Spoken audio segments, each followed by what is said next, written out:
Good morning, everyone. That's should be the desire of our every day, shouldn't it? Lord, don't let this be a wasted day. Don't let this be wouldn't it be great? Don't let this be a wasted hour, a wasted minute, a wasted moment, because we believe that Jesus is Lord, don't we? He's Lord of our lives, He's Lord of our circumstances, He's Lord of our every moment. And you know, every moment that you have breath upon this planet, there is purpose to it. That's what God tells me in His Word. And that's what His Spirit speaks to my spirit, as His Spirit speaks to your spirit. You are here with purpose, with divine purpose, and we need to find it, don't we? Every single day as we surrender to Him, as we allow ourselves to be moved along by the unction of God's Spirit, by the power of His Word at work within our hearts. And, you know, and as we recognize that He is a holy God, that He's a pure God, that He is a God of righteousness, we recognize those things. It's not hard to see Him. It's not hard to choose His way, to choose holiness, to choose righteousness, to choose to be a servant, to choose to be a lifter up of our brothers and sisters, to be someone who doesn't look down, but someone who looks upon, even as Jesus looked upon us. Remember how He looked upon us? He looked upon us as sheep without a shepherd, you know. And it was that heart that I believe is in the child of God, because the Son of God is in us. Isn't that right? So great, wonderful prayer. Let's not waste it, hey? Let's not waste this life that God has given us, this moment in time and space, to be His hands and His feet. And I'm struggling with a staple. There it is. Who enjoyed last night? Yeah, wasn't that great? That was a great night. It was wonderful. Thing I loved, of course, were the testimonies that were shared, and they were, they were powerful. They really were. You hear those guys speak about their experience in Christ, and the questions that they were asked, I thought they were wonderful. You know, who were you before Christ? What changed in you? What brought you to Christ? What was your baptism like? And how did it feel that day? And what happened since then? All those questions, you know. And we saw this incredible work of Christ happening. And you know what I loved about every single answer that came, every single person that spoke, what I heard was I just want to serve Him more, you know. And I was going home from here last night, and my mind was taken to Philippians chapter 3. And so I thought this morning we would pause at Philippians chapter 3. So if you want to go there to verse 10, and as you're making your way there, has anybody ever run out of petrol?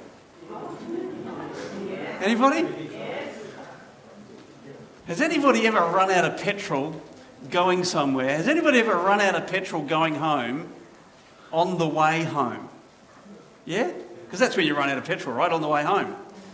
And you go, now I've got to walk, right? But has anybody ever run out of petrol in their driveway on the way home? That was me last night. It was brilliant. Got to the top of my driveway, it would not go. So there it sits.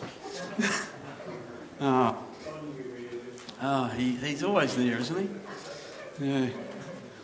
All right.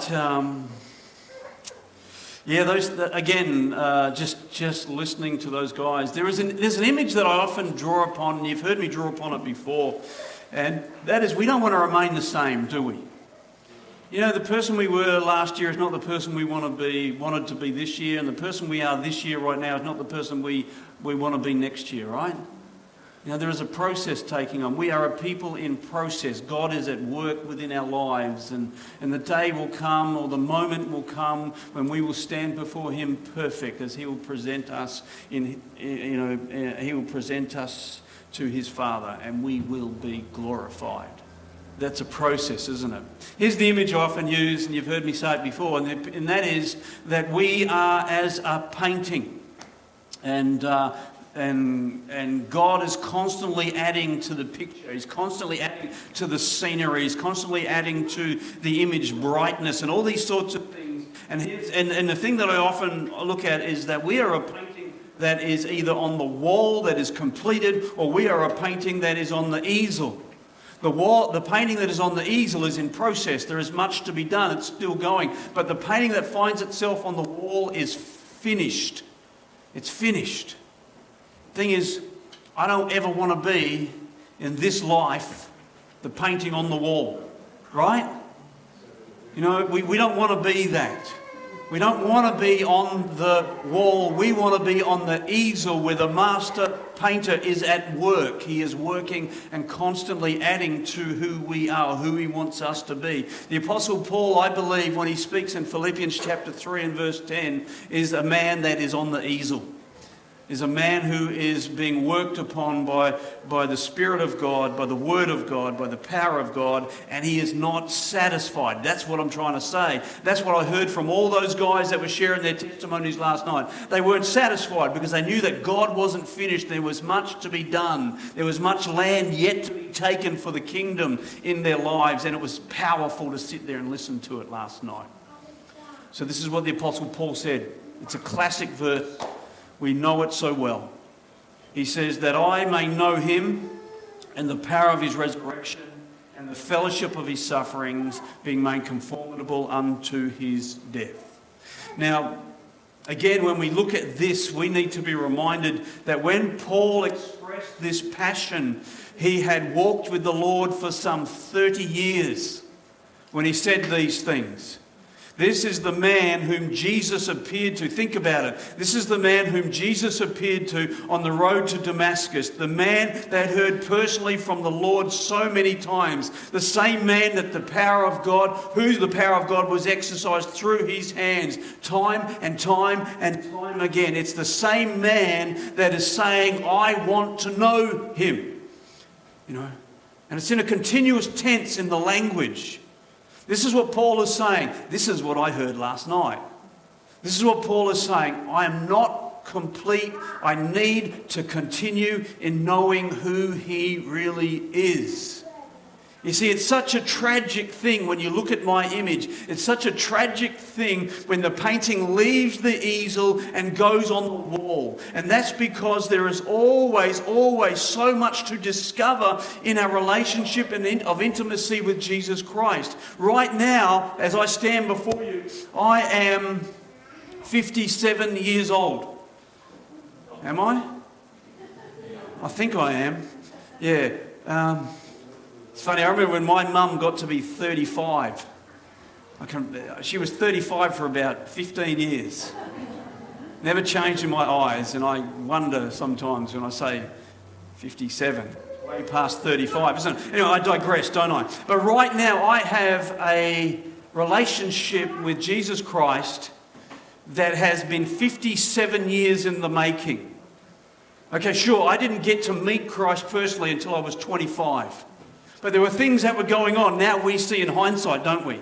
How God was always there, because the Bible tells us he chose us before the foundation of this world were laid.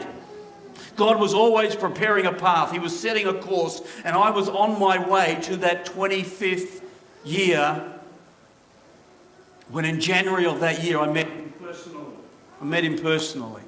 You know. And now for 25 years I've been following him, and right now I have what's the month? That's how sharp I am.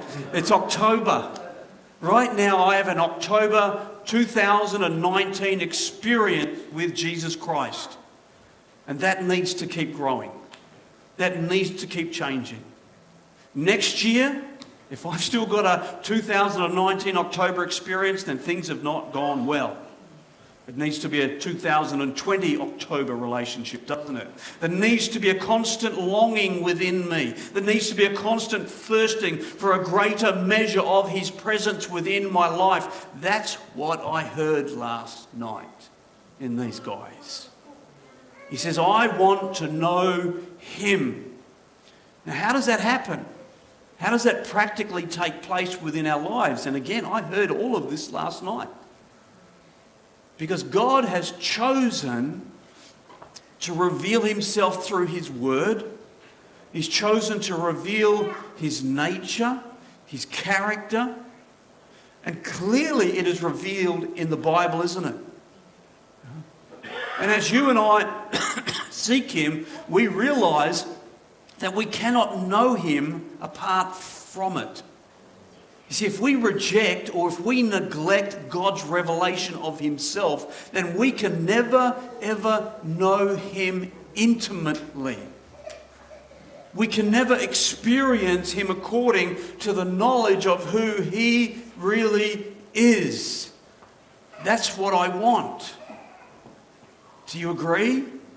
A growing, experiential knowledge of Jesus Christ, where every day he is manifest to me in a clearer and clearer way. Do you believe he will do that? I hope you do. Because that's what this is about. It's a bit like marriage. It really is, you know. If you don't take the time to learn, and you know this, guys, if you don't take the time to learn who your spouse really is, if you don't talk, if you don't listen, if you don't take the time to understand and explore with them their desires, their passions, their heart, then you might know who they are, but you will never really know them. And there are people who know God, but they don't know him. Do you know what I'm saying? You know, they don't really experience him in their lives. He may be an intellectual asset or understanding of him. It may be according to creeds and things that they've learnt, you know. It may be a black and white, this is it. But what we need is something more akin to an appetite. Not just knowledge, not just understanding, but an appetite for Jesus. Remember what he said on the Sermon on the Mount? He said, blessed are they that do what? They hunger and they thirst after righteousness. And what's the promise? They shall be filled.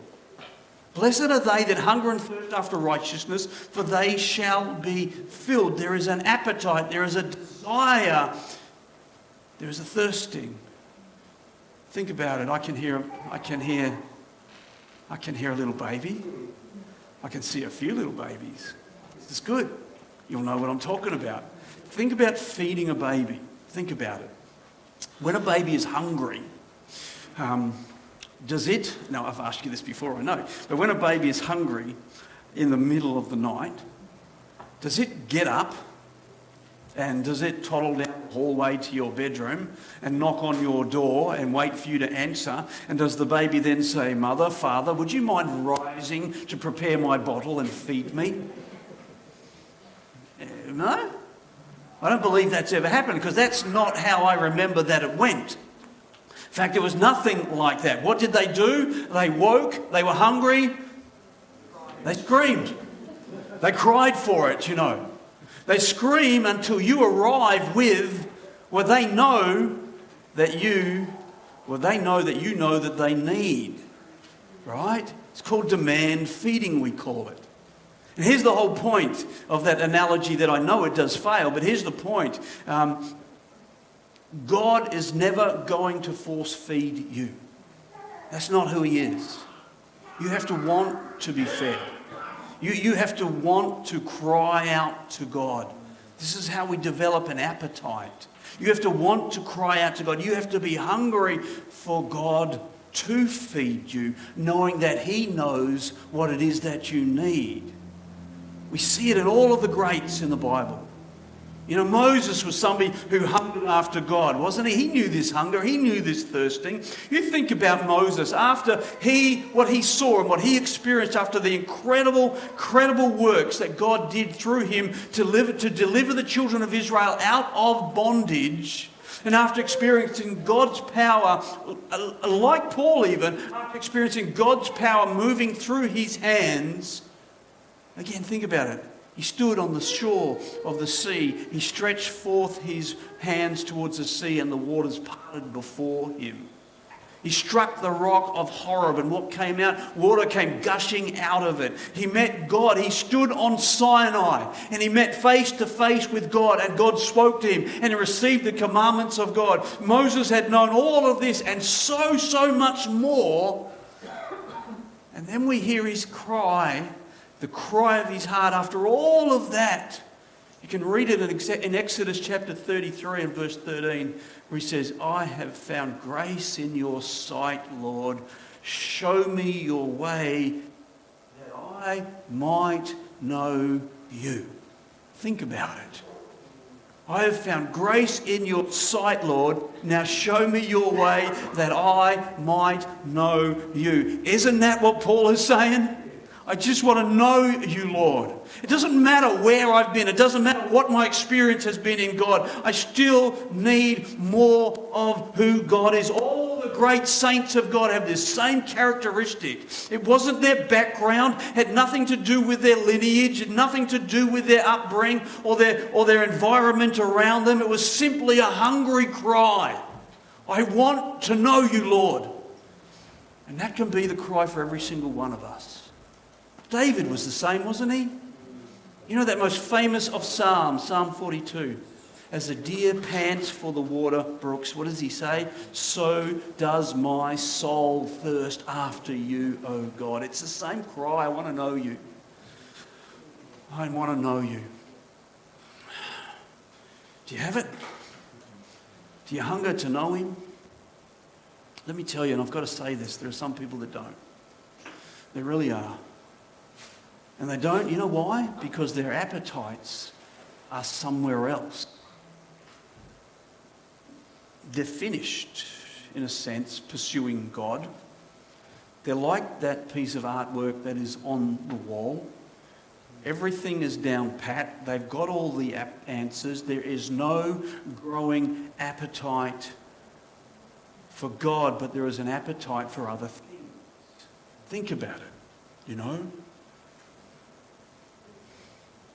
They have a longing, we say, for things of, well, the foods of this world. And I'm sure you don't need me to say that this morning. Because look at the world. What is it feeding on? Well, it's feeding on greed. It's feeding on selfish desires, isn't it? That's pretty much it. The thing is, we are all hungry for something. All of us. The passion of our heart right now, every single one of you sitting in this room, the passion of your heart is feeding somewhere. And each of us, in the honesty of our own hearts, each of us know what it is that we are really consuming. What it is we're really feeding us. Well, let me say it another way. Each of us, we really know what it is that is really consuming us. Isn't that right? Each one of us knows whether or not our appetite is really to know Jesus and to know him more intimately today. I don't want to say it. I do want to say it again. That's what I heard last night, you know. I heard people say when they were asked the question, you know, since you got baptised, how have things changed? What have been the pivotal moments in your life? And they all said the same thing. I want to know Jesus. I want to serve Jesus. I want to be able to tell people about Jesus. I heard that a couple of times, you know. Here's the thing. If that's not there, and I've got to say this. If that's not there, then Christian, you need to change the table that you're dining at. Do you understand that? You need to spend time in his presence crying out to him, because I promise you, if you do, what you will taste of him will only leave you longing for, wanting more and more of the knowledge of his love and his grace and his mercy. And you will desire to be filled. You will hunger, you will thirst after righteousness, and you will be filled. That's what Jesus was saying. It's a circular thing. The more you hunger for, the more you will receive. But the more you receive of God, the more you will want. That's appetite. That's desire. That's why you can sit down with a beautiful cheesecake and fill yourself to the point where you've got to loosen your belt because you're so full and you can't fit any more in, and you don't say no enough, and your friend comes along and says there's more cheesecake, and so you find room for it, don't you? You know, because there's a desire, there is an appetite, and you can get it in there. That's what it is, hungering and thirsting. Hungering and thirsting. Notice what else he said. He said, I want to know the power of his resurrection. And that's because of the resurrection of Jesus Christ. That's important, Christian, that you see the resurrection simply beyond an historical event that we need to be convinced of, or we have to be convincing other people about, that Jesus actually rose from the dead. That is true. It is an historical event. It was true. We need to be convinced of the truth of it, and we need to be able to convince other people that Jesus actually rose from the dead. But there's more to it than that, right? More to it. It's also the power of God to live the Christian life. It doesn't end at the resurrection, does it? You know, it's the power to free us from sin's grip. It's the power to produce Christ's likeness within our own lives.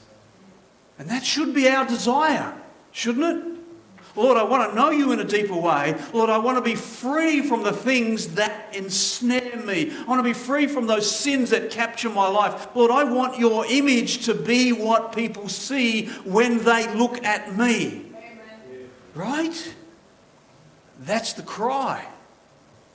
That's why the Apostle Paul also cried out in Romans chapter 7. We looked at this in the Bible study last week, where he cried out, "Who will, O wretched man that I am," remember? "Who will deliver me from this body of death?" He saw, this is what Paul saw, he saw through experience that he couldn't do it himself. You go back into Romans chapter 7, it's the most frustrating chapter in the Bible. It really is.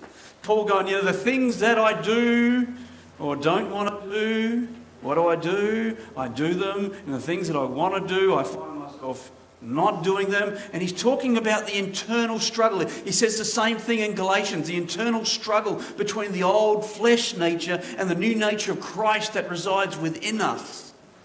You know, and it's that agonized, desperate cry back in Romans, which is really the heart of what he's saying to the Philippians, that agonized, desperate cry that concedes, Lord, I just can't do this myself.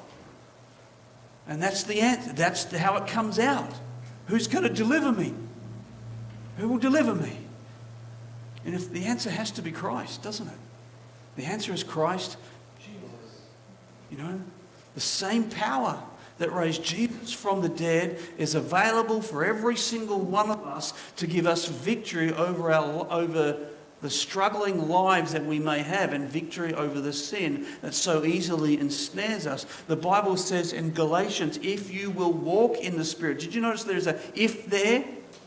He's talking to believers. If you will walk in the Spirit, you will not fulfill the lusts of the flesh. So we have a choice, don't we? We have a choice to establish this desire. And that's why we are commanded, again in Ephesians, to be continually, chapter 5, to be continually filled with the Spirit of God, with the Holy Spirit. Let me say something here. The normal Christian life is to be constantly being filled with the Holy Spirit.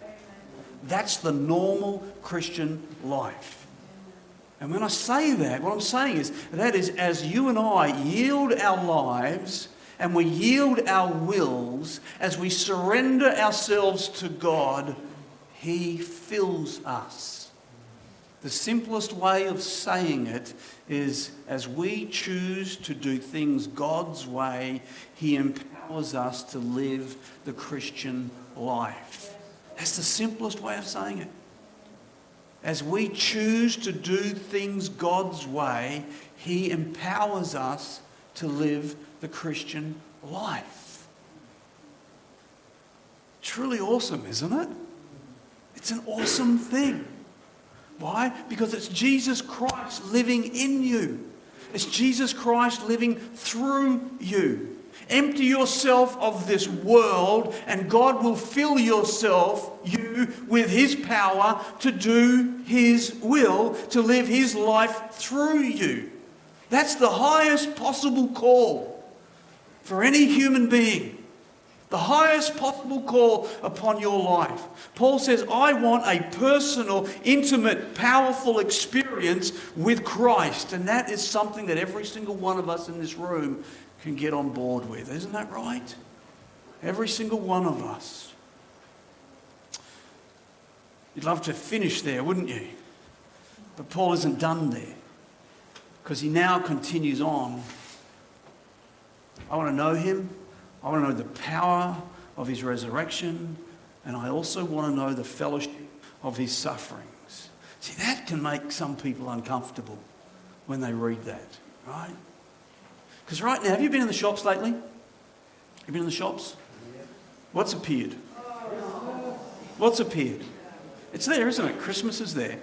It's appeared in the shops, and pretty soon Christmas is going to come and the New Year is going to be upon us, and we're going to be looking at one another and we're going to be wishing one another a prosperous New Year, aren't we? We are. It's coming so fast, But what if I said this? I wish you a Merry Christmas. I know it's too early, but I wish you a Merry Christmas and the fellowship of His sufferings. How does it resonate with you? Does that jingle bell you? Get you going, It doesn't really bring a festive jingle in a lot of people's thinking, but you stop and you wait a minute, because maybe it does. Maybe it really does. You know what Paul is saying here? What he's saying is, it's something every one of us needs to be able to say. You know what Paul is saying? He's saying, Lord, I want to know You. I want to know the power of Your resurrection. He's saying, Lord, I'm ready. I'm really, really ready. He's saying, I am completely committed to You, and I know that's going to bring suffering into my life. He said, I'm ready, Lord. Whatever Your will brings my way. Here's the truth. Here's the truth. You and I cannot live in this world, make a stand for Jesus Christ and for righteousness without running into somebody.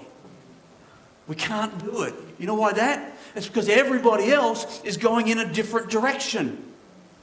If you are living for Jesus Christ and you are living for righteousness. Again, I've said it, I know, this world is really all about greed, it's really all about pride, it's really all about lust, and it's aggressive to those that oppose.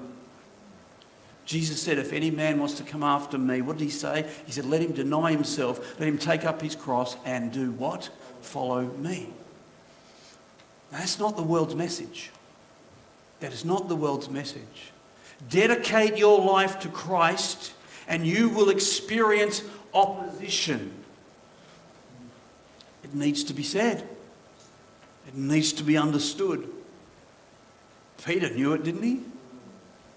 Peter knew it. He said to the church, he said, beloved, think it not strange concerning the fiery trials which is to try you, as though it is some strange thing that is happening unto you. He said, that is to try you, as though it is some strange thing that is happening unto you. People become Christians and suddenly they feel a little ostracized from the world around them, right? And they walk in it and suddenly trouble comes their way. That's the normal Christian life. That's it. They think, man, and sometimes they think, man, that's not how it's meant to be. Yes, it is. Yes, it really is. the normal Christian experience. You have to realize that you have deserted a sinking ship, people, and you are on your way to heaven. So don't be expected to be applauded for it. You're abandoning their ways. Just realize, ship's going down, and you're on your way to glory. Now, so what Paul wanted was the fellowship with Christ that suffering produced. That's what he wanted. It's not as if he was a masochist. It's not as if that he was in pain, but he knew that suffering ultimately would produce something really good within him. And we have examples of that in the Bible, even in Paul's life. You know, you go to 2 Corinthians chapter 12, and Paul talks about the thorn in his flesh, doesn't he? This thorn in his flesh. You know, you can argue until you get to the Lord what that was. I'm not entering into that argument, but whatever it was, it caused him great pain to the point where he asked the Lord to take it from him, right? 3 times he asked the Lord to take it from him. But each time God said to him, God promised to him, Paul, no, I'm not going to take that from you, but I'm going to give you the grace to be able to bear it. And as a result of that, the Apostle Paul, this was his discovery. His discovery and his suffering was, therefore, I would rather glory in my weakness. Why? So that the power of Christ might rest upon me. He wanted to know, he wanted to experience that which suffering produces in his life for Christ's sake. We spend all our lives circumnavigating it, don't we? We're sailing in the sea, and whenever something comes our way, we want to get out of its way. But God puts those things there for us. It's a secret. It really is. It's a wonderful secret. His suffering drove him to cling to Christ, to rely upon Christ more, apart from anything else. See, when we go through tough times, God's going to do one of two things. He's going to do one of two things, right? Either he's going to deliver you from that suffering, right? Or he's going to give you the strength to be able to go through it. Again, we very naturally want God to take it all away from us, right? To take our problems from us. But how often does he allow it to do what? To drive me to Jesus Christ in faith and absolute dependence upon him. I think that Paul is talking about here is the depth of fellowship with God that only comes through hard times. I'm convinced of it, right? He wants that comradeship, you might say, with the Lord that is only found on the front line. I mean, you talk to ex-servicemen. You talk to them about the relationships they experienced on the front line and just how, for many, impossible it was for them to separate themselves from those relationships that had become life and death to them. This is what Paul is saying. I want to stand on the front line with Jesus. I want to be completely dependent on him, knowing that he will keep me, knowing that he will provide for me, knowing that he will have me doing what he wants me to do. He will bring me into that place of fulfillment for my life. He wants that comradeship. He wants that, It's where life is completely dependent upon him. It's the Christian that knows that apart from Jesus Christ, there is no life to be had. Can you say that? Amen. There's no life apart from Christ. It's the Christian that knows that the day is coming, that we will step over a threshold into eternity. And in this life of dependency upon him, when we step over that threshold, we will continue in eternity with him. It starts now. It starts now. It's the richest, deepest place of fellowship that Paul wants. And can I say it a last time? Is that good grammar? A last time? That's what I heard last night. That's what really, really blessed me last night. The food was great, Marco, wherever you are. Better every year. but it paled by comparison. To hear those voices of faith, those voices of people that just want to know Jesus Christ. This is what Paul said, that I might know him, the power of his resurrection, and the fellowship of his sufferings, being made conformable unto his death. Here it is, if by any means I might attain unto the resurrection of the dead. This is life as a Christian. This is life as a Christian that is so intimately intertwined with the person, dependency upon the person of Christ. My life and my destiny are entwined with him. Can you feel that? It's entwined with him. It's completely entwined with him. And it's a life, again, I know I said it a moment ago, it's a life where you cannot conceive of not having Christ. What a way to be. What a way to live. So ask the question this morning, Christian.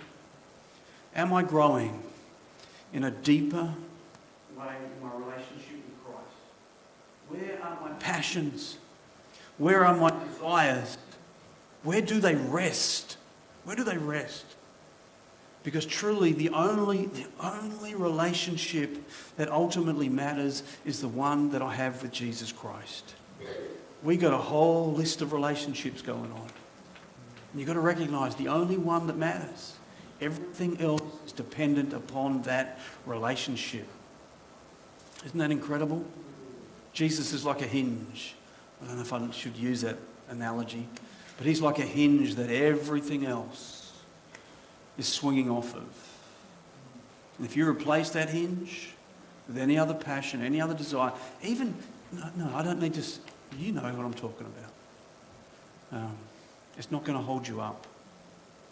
It's not going to take you gloriously across that threshold to hear those words, well done, good and faithful servant, enter into the joy of who? Your Lord. It's his joy. Isn't that incredible? We're going to cross that threshold and we're going to experience the very joy of God emanating from his being. And I think it's going to just... There's another word I heard last night, overwhelmed. You know, the question was, how did you feel at your baptism? Overwhelmed, overwhelmed, overwhelmed. Every single one said it. Overwhelmed. Can you imagine how overwhelmed you're going to be when the joy of God emanating from his presence just consumes you? You know? Well, you can't. But you know what? It kind of starts right now. It really does. As you hunger, as you thirst for him, as you want to know him, you want to know the power of his resurrection, the fellowship of his sufferings, knowing that he is going to do something in you. He is transforming you and he's bringing you to that place where you will, yes, be taken off the easel. And you will be placed upon not an earthly wall, but you will be, in a sense, in an eternal gallery, right? I like that image better. Because the moment I go off the easel into an earthly gallery, painting begins to fade. It begins to crack. People have to come along, if anybody values it, that is. Most of them just get forgotten about on the wall, right? You might have paintings hanging on your walls at home. You don't even know they're there. You might be walking past them every single day and never see them. So many Christians are like that. They're not even noticed because they're finished. Oh, let's not be that, hey? Let's wait for God to hang us in heaven, where we will shine from his glory that emanates forever. Amen? God bless you. The guys are coming forward. I think we can worship God with that in mind, can't we? Let's worship him and let's rejoice.